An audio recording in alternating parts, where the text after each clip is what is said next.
So, you ever heard someone speak Gaelic? I may have. I probably have. Difficult language. Also, when you hear it, you're like, I don't know what the hell's going on. Please slow down. And then imagine if you had a derivative of Gaelic, right? Or you had like a Proto-Irish. Yeah. You know, specific to very specific regions, meaning very specific things, depending on the cultural workings. So, like a group of fishermen. Yes. Yeah. Like they have their own things that they talk about, right? Certain nuances. There's a lot to be learned here from cultures, subcultures, and subcultures. Right. And the languages used and how people view and interpret things. So there's a phenomenal article on this data surrounding languages like that, languages that are essentially ceasing to exist, and why it's so important that we maintain a record, a historical record that we don't delete or omit because maybe there's a little bit of turmoil and may seem wrong at the time and we just want to erase it from human memory. No, keep it there. Yeah, and I think whenever we look at endangered species and we see that animal and we can see it and we're like, oh my goodness, this guy's gone. It's like a reality. Like it's, okay, there's no more tigers, there's no more lions. I'm not saying there is now, but in the future, or we look at giraffes and we see these beautiful giraffes and then we're like, they're gone forever. That's like, it like makes your heart stop. Like, oh yeah. But there are languages that are going extinct.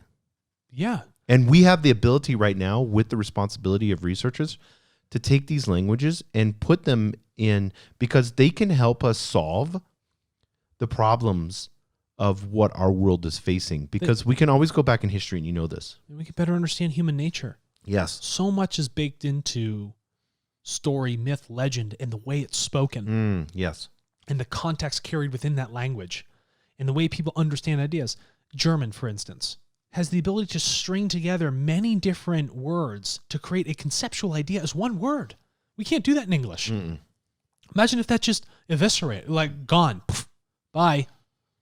What do you do? Then that concept, that idea, that way of thinking, is that dynamicism, that explicitness of something no longer exists.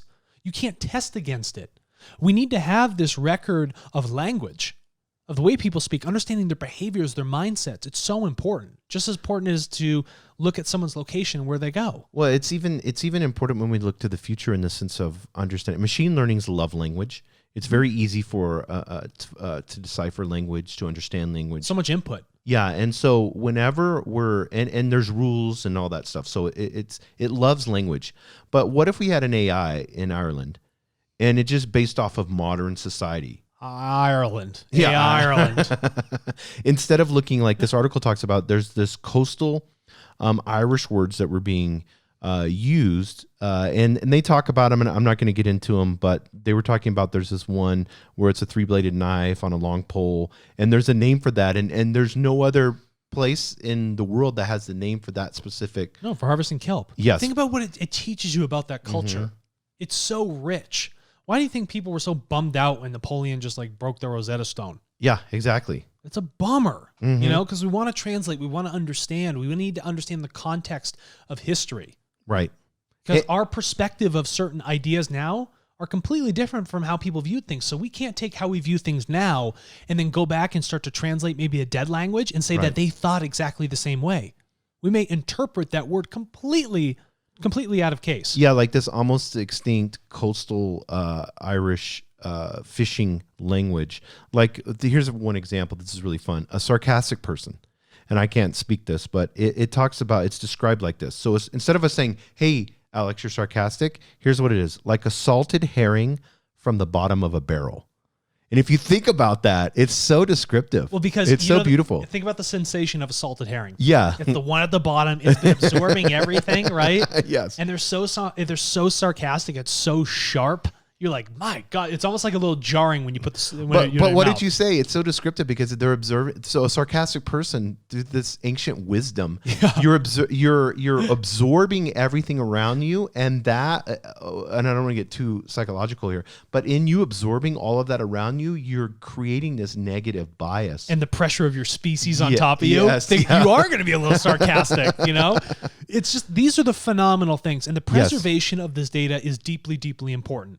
So even, for instance, a data packet on TARTLE, where you begin to capture specific aspects of dialogue relative to these locales, micro or macro locales, all over the globe. Yes, exactly. And European Capital of Culture is helping this Galloways designation and the Ireland Atlantic communities. And I love this. They're creating a sea dictionary. And on this link, there's an online database for recording this. But it's more than just taking a scribe and recording it and putting it in a book or whatever. Yeah. When we put data online, and we have that data forever. Yeah. So we have the ability. Languages, we have the ability for them not to go extinct. Animals, I mean, we could better the climate. Be safe, get rid of all the people just killing animals like crazy. We can do all that, but languages is an easy win. Way for us to go back, test and retest things. Like here's a favorite one of mine here from this how they describe like a choppy sea. When you get white caps, the caps of the right. waves that they crest over, small ones. So they call them white flowers on the fisherman's garden. The ocean is the garden of the fisherman, and the white flowers are these white capping. The sea's a little rough right now. Yeah. It's a phenomenal way of But when you look, that. how could we take this language and say we're gardeners of the sea? Wow. What are we doing right now with the sea? I don't want to use that word. We're pillaging the sea. What if we decided to be gardeners of the sea? What would that look like? Oh, you mean like we care for the soil? Mm-hmm. We try and create diversity within it. We don't try and take too much because it will end up killing the garden, right? You want to only take what needs to be taken, the fruit, the germination at the top. I don't need to scrape the whole base of the ecosystem. I don't have to rip the coral out. You know what I mean? Yes. Yeah, I love it. And to close us out, with so much uncertainty that we have now, and then so much heritage and history that we have, we can go into the past and extract meaning to help us for the future.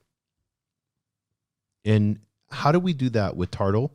Specifically when we look at companies that are coming in, because you can sign up for TARTLE, that's easy, but I want to put responsibility on corporations. Yeah. I want them to see how important it is for them not to take a person's data, but to purchase it from them. There's a philosophical view on that we have at TARTLE, why it's so important.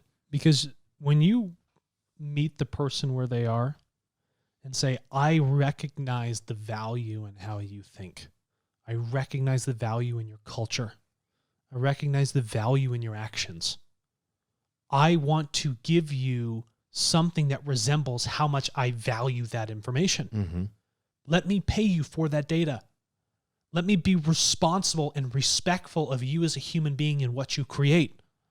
Let me share in that with you. And I want to pay you to share because I have the resources to do so. I want to meet you where you are. I want to understand better. I want to know your story of a human being. That's a phenomenal act that a corporation could do as these resource holders, as these ones that have all the brains to do the analysis. It's a wonderful, wonderful ethical way to source that data, like these fishermen on the Irish coast. That's how you want to be doing it. Be in touch with nature. Be in touch with human beings. Do not be disconnected from them. Do not abuse them. So how, as a corporation, this will be the last question, we know they can go to tartle.co and sign up, but how can they be the gardener of data? You can be the gardener of data by fostering relationships with the garden being those people, the ones that germinate those thoughts and ideas, that germinate the roots and seeds of that data. And then you can come back to them, establish a gardening relationship, give them that resource, that water, that economic fuel. You financially pay them for it. That is the water. That causes them to continue to come back and bloom for you with that data.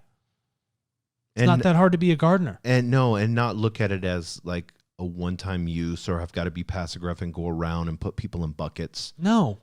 And let the flower, when a flower blooms. Yes. You never really know the nature of how creation will decide the layout of that genetics and the beauty. Every single flower is individually different. So let it define its difference. And then change your view of the world and people and how you analyze it.